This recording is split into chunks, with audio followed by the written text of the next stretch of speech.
What's going on, everybody? Welcome to another episode of Gang Nations. This is the TheGameHuntah. We're gonna start attacking right away. That's the way we roll. Okay, so let's see. First of all, mansion in the middle, single entrance, and don't worry, we're gonna be talking about a lot of stuff in this episode. So let me see what we can do. We can probably deploy. What do we see? Oh, there's only one rifle tower in there, right? Alright, so what we can do easily is to put a couple of, I can put a thief in there. Let's see if we can put some thieves in that area so we can clean the bank right away. In the meantime, I can plan the rest of my attack, okay? Like I said, you don't need to deploy all your units at the same time. The whole idea is that you need to plan and see where your gang is moving after, right? Right now I got three thieves only. Probably that rifle. Oh, I thought that rifle's gonna be, I'm gonna be in range for that rifle, but I'm glad I'm not. Alright, here comes the Thug, which is our new unit for this episode. Let's put a couple shooters in the back to protect him. Don't worry, we're gonna go back and take a look to the stats and analyze what troop is that, right? So he's a big dude, right? That guy's the Thug. In case you haven't noticed, the Thug is the one that I'm using in the the right side of my stream. We're going straight for the mansion. That wasn't really that complicated. The whole idea is to find ways to be practical. How can you make and destroy a mansion? How can you maximize resources that you steal? Remember, you don't have to deploy all the units. For example, right now I have a maximum of 35 units that I can deploy at the same time. I don't need to, right? Maybe just 10, 15 is going to be necessary. So that is so cool about this game. That's why you can keep playing, and when you start playing, actually it's like a non-stop. You have to be ready to sit down and fight for a couple hours, because I gotta say, it's really addictive, and the fact that you don't need to go back and recruit troops is amazing. It's amazing. That's gonna keep you completely and really entertained. Okay, so before we go in and analyze what's going on in here, we're gonna go and review one replay of somebody who attacked me. So then we're gonna analyze that quick video in a few. Okay. All right, here we go. Here we go. That's the best way to analyze your base. This was my previous layout. I wasn't really sure yet how the defensive buildings are gonna react. I got a sniper tower right in the corner providing some support. I got some barricades, of course, in the two entrances, but right away I can tell you that one of the things that you have to be careful. Look at this guy. Look at that guy. That is one of the units that we're gonna analyze today, because we can make holes. There you go. We can make holes and destroy civilian buildings. Okay, don't worry. There is so much information in this video that is gonna be crazy. Probably you guys are gonna freak out. And all those units over there, of course, were part of my gang.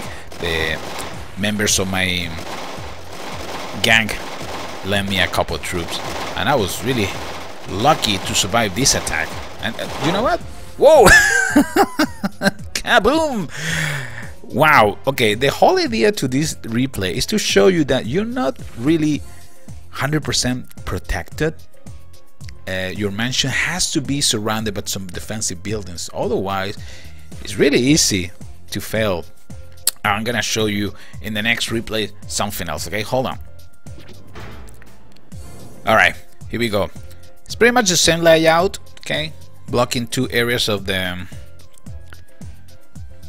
road with barricades, mortar in the middle, protecting the whole entrance. I'm trying to tweak my base as much as possible, and the best way to do it is learning from your own mistakes, okay? This is a huge amount of troops that this guy deployed, but this is how effective is the mortar.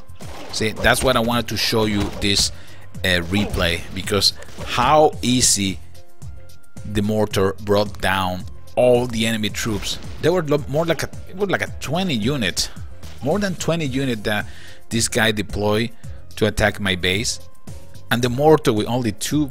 I think only two.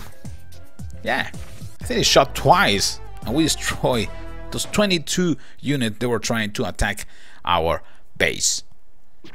Alright, so that's why I decided to make some changes in this base. Of course, we're gonna make some, actually we're gonna make another change. We're gonna move this anti-air tower over there. We're gonna move the mansion, because now we know that this unit, which I'm gonna show you right now, we have the hoodlum, shooter, thief, Dozer. Remember the Dozer? Yeah, we were talking about this unit in the previous episode.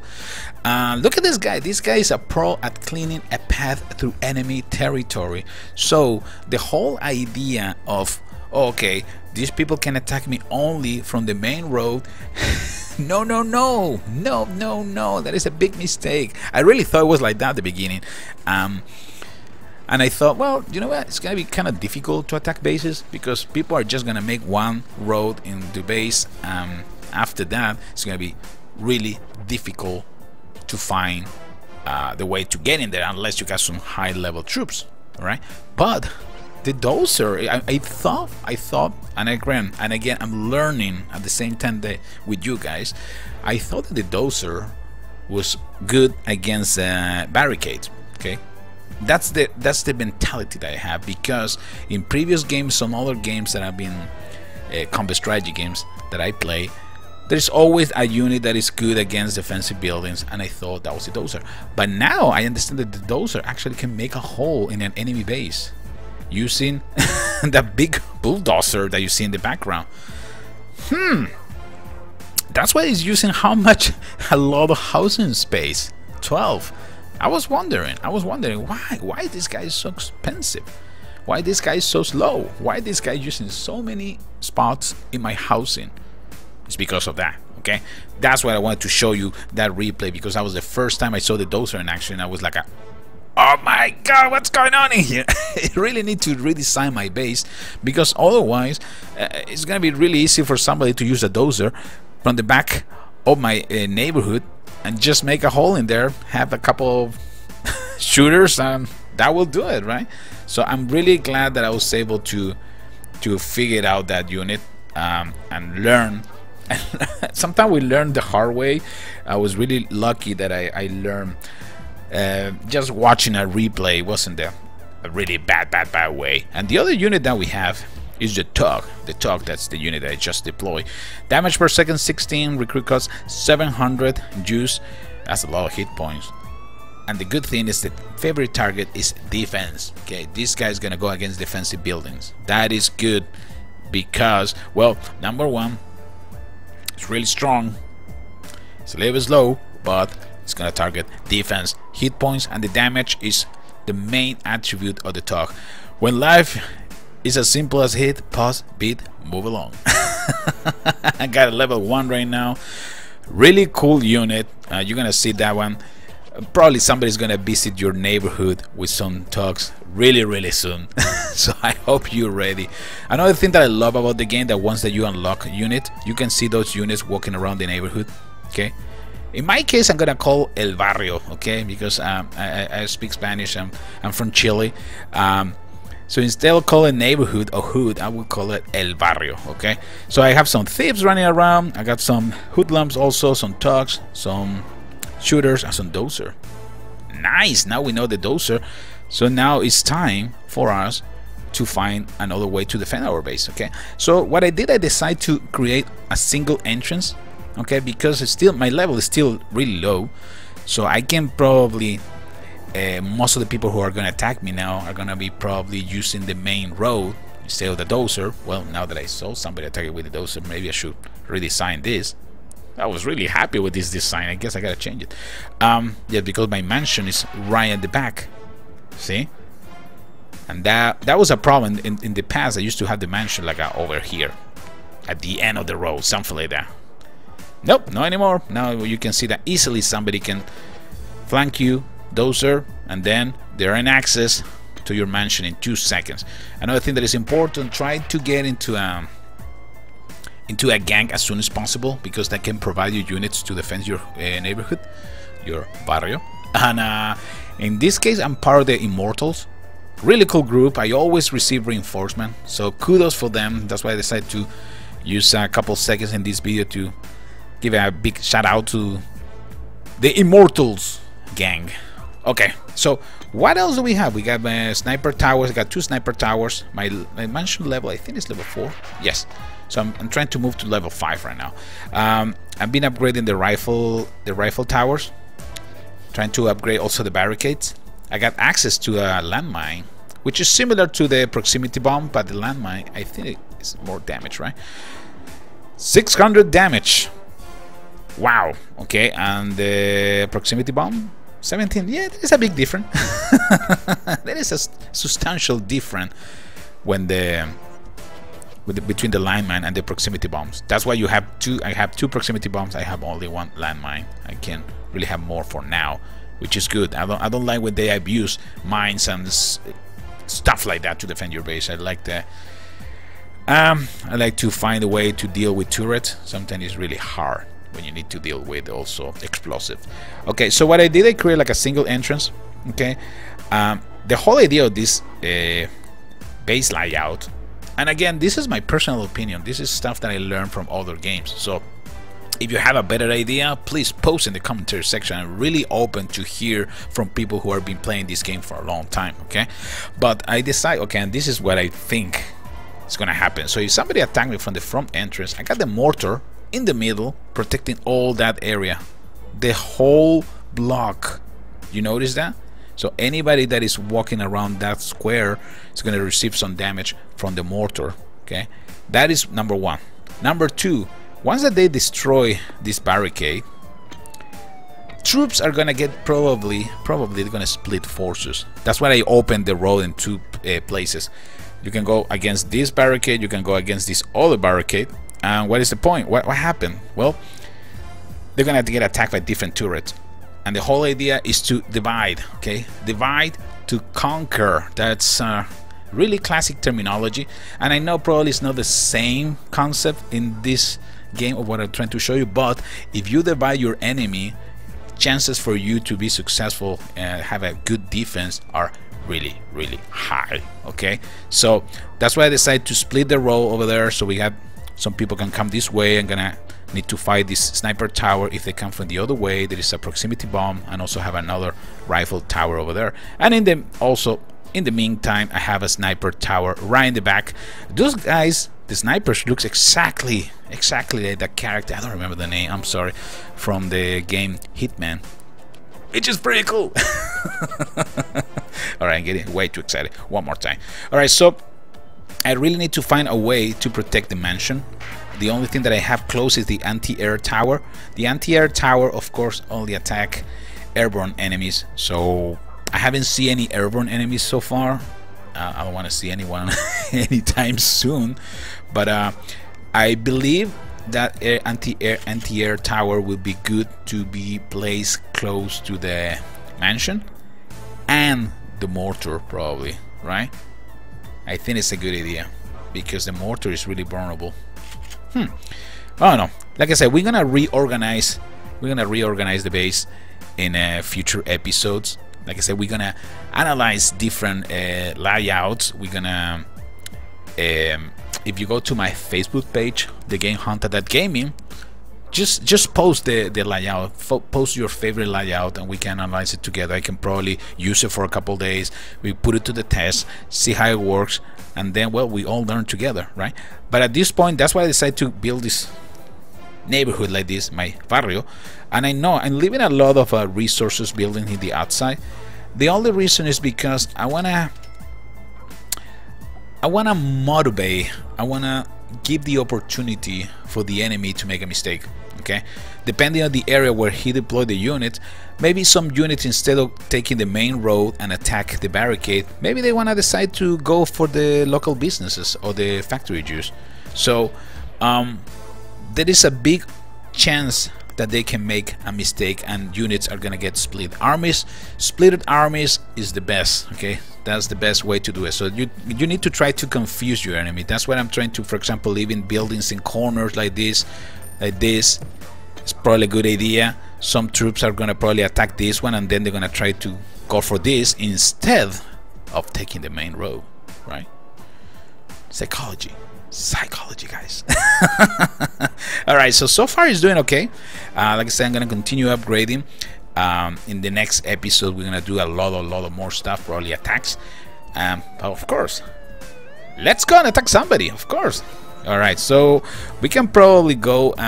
Remember, if you continue with the single player, it's a good idea to get resources. Okay, that's probably the best way to get resources, because when you start playing in multiplayer, chances are that you won't be able to find bases with a lot of loot, right?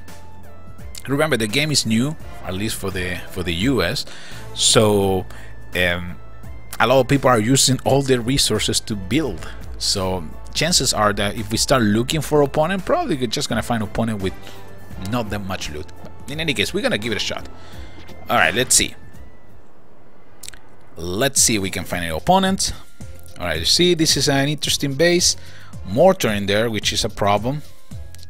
No, I don't understand the point of that barricade, but maybe there is one. Oh, okay.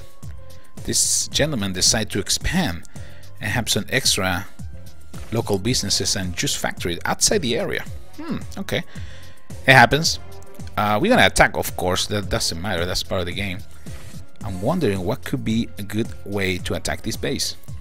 We can probably put a bunch of trucks in front. That'll be one. I'll go for the sniper tower. That'll be two. Maybe put some columns in the middle, so those guys can go and destroy the barricade, right? That could be something too. All right, gonna put a thief in here first, just so you can have fun and destroy those enemy buildings from there. We can probably put a couple trucks in here, protected by some rifles. I knew it was some proximity bombs in there. I knew it was gonna happen. And here we go. Right now we are inside the enemy base. More trucks. That's probably all we need. I don't think I'm gonna need to deploy anything else. We should have more than enough right now to bring down the mansion. See, the mortar is going down extremely fast against those trucks. So don't rely in only one line of defense than one barricade. Use two barricades. For example, that barricade would be a lot more useful if they put in the entrance. Okay. Why? Because you're giving extra time to the mortar. The mortar probably have enough time to do extra damage. So that's why it's so important to play around with the layout of this base. This game is not as simple as might look like. I mean, it looks extremely cute, but doesn't mean that it's easy. Okay, there's a lot of things that I love about this game. That's why I decided to do this Let's Play session, because it's really easy to find different strategies. It's so well done and polished that is one of the reasons that I decided to continue playing this game. All right, we got some decent loot. Well, it wasn't that great, but that's the point. A lot of people right now, they don't have much loot. So let's go and probably go against one of the single player missions and see if we can go and take use of the Dozer. Okay, let's go. Gang of Nation. Okay, so what we're gonna do, we're gonna try to use the Dozer if it's possible. Let's start the raid. Remember the amount of juice that each troop requires. 2,000 for the Dozer is a lot. All right, so what we're gonna do, I'm gonna put a couple homes in here. Hopefully they're gonna distract the mortar. That was at least the plan. So we can probably put a couple more just to make sure that it doesn't attack the Dozer until the Dozer finish his job. See, I know it probably looks like, hey, why are you sacrificing those guys? I'm not, just trying to gain some extra time so the Dozer can finish the job, right? See? All of a sudden, we're really close to the enemy base. The Dozer helped me to come up with this amazing new strategy, and this is something that I really love. The fact that we have the Dozer, that now they can destroy. Look at the hole there. He created a new highway in the middle of this neighborhood. You see how easy it was to finish this mission just because the Dozer. Okay, that's why I'm really excited about this troop. I was really excited. I wasn't really crazy about it at the beginning because I thought, you know what, yeah, okay, that's the classic guy who is going to attack any defensive building, so probably barricades and stuff like that. But No, no, no. This is a completely different story. This guy can make a whole row behind the enemy's backyard. That is awesome, right? Alright, guys, girls, I hope you guys enjoying this video of Gank Nation. This is the TheGameHuntah channel. Don't forget to like, subscribe, share my videos, and I will see you in the next one. Take care, everybody.